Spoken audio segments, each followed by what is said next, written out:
Chapter 2. Lyndie. One day. She just wanted one day that wasn't a struggle. Lyndie Hargood stood waiting after she swiped her debit card a second time. Craig Milton stood across from her behind the register. "It's declined," he said flatly. Shit. There had to be money on the card. She tried to go back over what she bought the last few days. The bell at the door went off, signaling they were no longer alone in the store. Lyndie stared at the pack of diapers she was going to have to leave on the counter. If Sarah had been on shift instead of Craig, then she could have finagled the credit. In a last-ditch effort, she quickly searched her wallet for cash. Seconds ticked on, and embarrassment flushed her entire body. "We don't take checks," Craig added unnecessarily. She heard the smugness in his voice. "I hope you read the sign." Lyndie's teeth grit behind her lips. Her eyes snapped up from her wallet.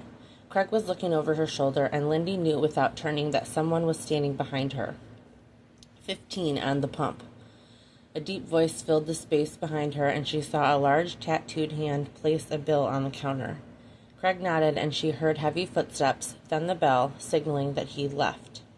Lyndie swallowed and shoved the wallet back into her bag before turning to leave. "Don't forget your stuff." She was about 5 steps away as Craig opened the register. "You said my card declined." "It did." Craig gestured to the door. "He paid for it, and since he left, you can take his change." Lyndie glanced at the exit. He bagged the diapers and held out his hand with the change. For a second, she wondered if Craig was joking. He'd been an asshole since elementary school and was committed to not changing. Since his father owned most of the town, he never worried about consequences. She stepped forward and took the bag from the counter before accepting the cash. "I know you need it," he added with a smile. Ignoring the sting she felt at his words, she left the store. On the opposite side of the lone working gas pump, she could see the wheels of a motorcycle. Lyndie held the money tightly in her hand as she rounded the pump to face the bike. "Thank you for the—" she rushed out, then stopped when she realized she was speaking to thin air. The motorcycle was huge, nothing but black and chrome that glinted in the sunlight. It was an intimidating machine, to say the least, but well taken care of. Lyndie wanted to at least give the man her thanks and return his money, but she was going to be late for work if she kept fooling around. She scrambled in the pocket of her diner uniform and found her order pad and pen. The idea was to quickly write a thank you note and find somewhere on the bike to tuck it with the bills. "You're writing me a ticket?" Lyndie almost dropped the pad. "No," she said quickly, turning around to his voice. "No." The tattoos on his hand were just the beginning. They trailed up 2 massive forearms that were folded over his chest. Fire, skulls, and some too intricate to make out unless she got closer, which she was not going to do. The artwork continued up the sides of his neck. Both of his ears were heavily pierced with silver, and a long goatee stretched past his chin into a triangle. A breeze caught a few ringlets of his dark hair, brushing them against his forearms. She was staring at him, and he was staring back at her with the bluest eyes she'd ever seen. She held the money out, not closing the space between them. "I wanted to thank you and give you your change back." He didn't even look at it and walked around her. "Forget about it, it's cool." Lyndie became more aware of his height. At 5'10", since 14, she was still taller than most of the men in town. Plenty of teasing followed her in high school because of it. "I really don't feel comfortable taking your money, sir," she admitted. The man unscrewed the gas cap on his bike. Lyndie could only imagine how he must look riding it. The wind picked up again and caused the massive coils of his hair to swirl around. Dark lashes hid the color of his eyes for a moment before they were back on her again. The suddenness made her catch her breath. The arches in his dark brows combined with everything else. What the hell was a guy like this doing anywhere near Amber Falls? "You're making this way too hard," he said while he pumped the gas. Standing there in her pale blue uniform, she just nodded, and then the diapers and work crashed against her brain. According to her watch, she had about 8 minutes to make it across town, or she'd be late for her shift. Rushing toward her car, she called back, "Thank you again." Noah watched the woman as she ran off. She backed out of her parking spot and the loud hatchback and sped away like the devil was on her heels. While she spoke, he made note of everything about her, including the deep dimples that pressed into her cheeks. The old-fashioned diner uniform almost did a good job hiding her figure, but the wind helped out, shifting the fabric against her waist and hips. It was subtle, but more than enough. When she'd started running, Noah's eyes zeroed in on her lower half, and the side of his mouth lifted for the first time in days. He'd always been an ass man. The town's welcome sign claimed that population was less than 500, which Noah hadn't been too keen on, but perhaps his stay here wouldn't be so bad. 1 minute late. Of course. After stopping to drop off the diapers, one light simply wouldn't change, so she clocked in at 3:01. Mitch was going to dock her pay. He probably looked forward to it, and at some point there would be a little meeting about it. Lyndie's eyes rolled at the thought. But at least the day was over. It was 9 p.m., and the diner was officially closed. Jeff, the only chef in town, made it a point to half-ass clean the kitchen before he left her alone to close up. Lyndie had a routine she'd set over the past 5 years to get it done as efficiently as possible. First, she checked all the booths, then wiped down seats if they needed it, then she did the tables and the counters. Lastly, she'd sweep, then mop.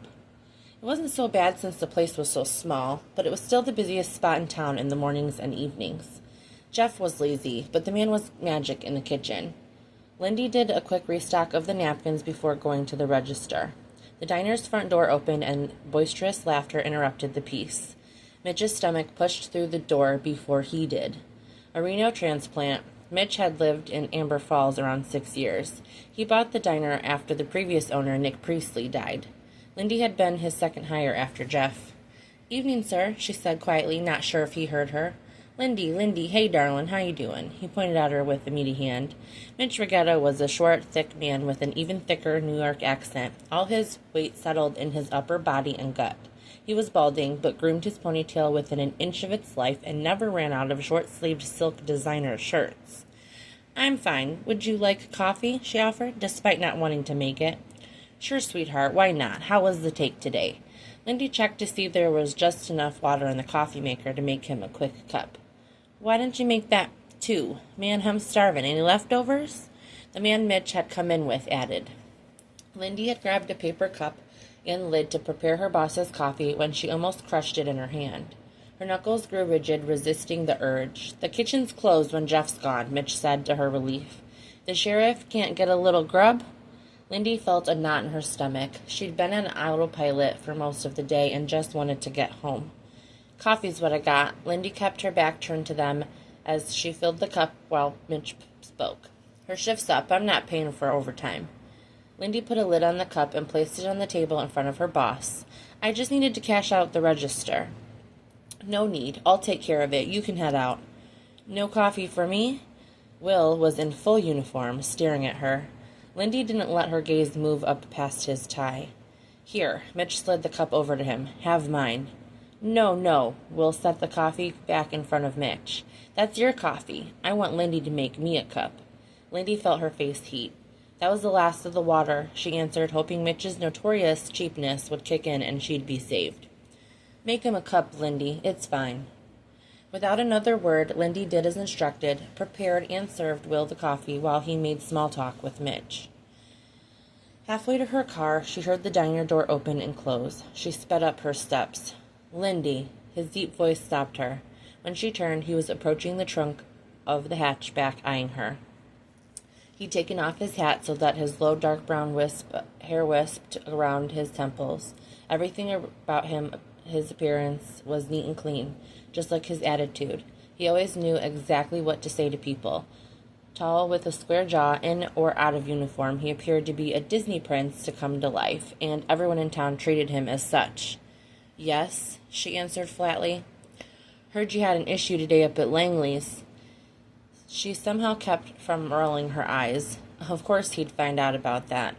Retrieving her key, she shoved it in her car lock. "You were trying to get diapers and your card declined." Lyndie opened the car door. A mix of anger and embarrassment jerked her movements. "If you need something for the kid, you can just text me." "I don't." She strangled her voice, then closed her eyes, trying to keep calm. "I don't need anything from you." "I wasn't talking about you. I was talking about the kid." "He has a name." Lyndie shook her head slowly. "Max?" The moment she said it, she saw his puffy tan cheeks, and the back of her eyes started to sting. She needed to get home to him. "You're still bitter about me and you, huh?" Will had come closer and was now blocking her in the space of the open car door. I need to get home. She didn't like him in her personal space, and part of her worried that his words were true. After Lindy's grandmother had passed in high school, she'd withdrawn even further into herself. For a time she considered leaving Amber Falls like most of her class. But one day while she was walking from the gas station, Will passed her in his car. He offered her a ride, and it was so hot that day, she accepted. He was kind to her, and he listened when she talked. No one really did that. Slowly, they developed a friendship. He told her how he wanted to become sheriff, how he wanted to make Amber Falls better for the people that lived there. She watched him volunteer at all the events when he forced her to come along. At some point, she came out of her shell and realized how special their town really was. A full year passed before they were intimate. Everything about them was so slow and genuine. That's why she'd been so blindsided when it all fell apart. What was actually genuine was that she was just a placeholder until something better came along. My point was, if he needs anything, I can take care of it. Just because we're not together doesn't mean we can't communicate, and you don't have to pull stunts to try to make me look bad in front of the town. The badge on his shirt glinted under the streetlight. His words forced her to look up at him. What? Don't act stupid, Lyndie. He looked down at her, his eyes narrowed in annoyance. Don't, because you're not. She didn't want to explain herself to him, but he was being so ridiculous.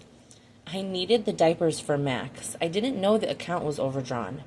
Are you going to get emotional now? The only emotion she felt was anger. It seemed she wasn't doing a good job of hiding it. His condescending tone didn't help. No? No one told you to get pregnant, did they? He interrupted. I know I didn't. You knew I had plans. He almost stepped forward but held back, biting his lip. Then he shook his head. Will placed his arm on the hood of the car. You and me, we're done.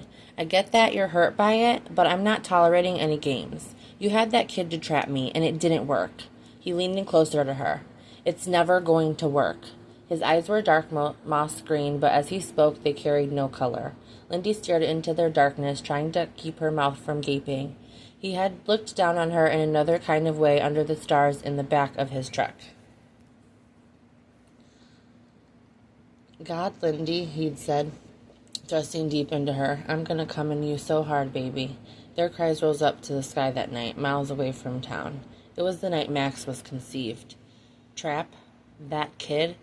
Lyndie felt the spit in the back of her throat, poised to hit his face. Get away from me, Will. It took every ounce of strength to keep her voice steady. He didn't move. Or what?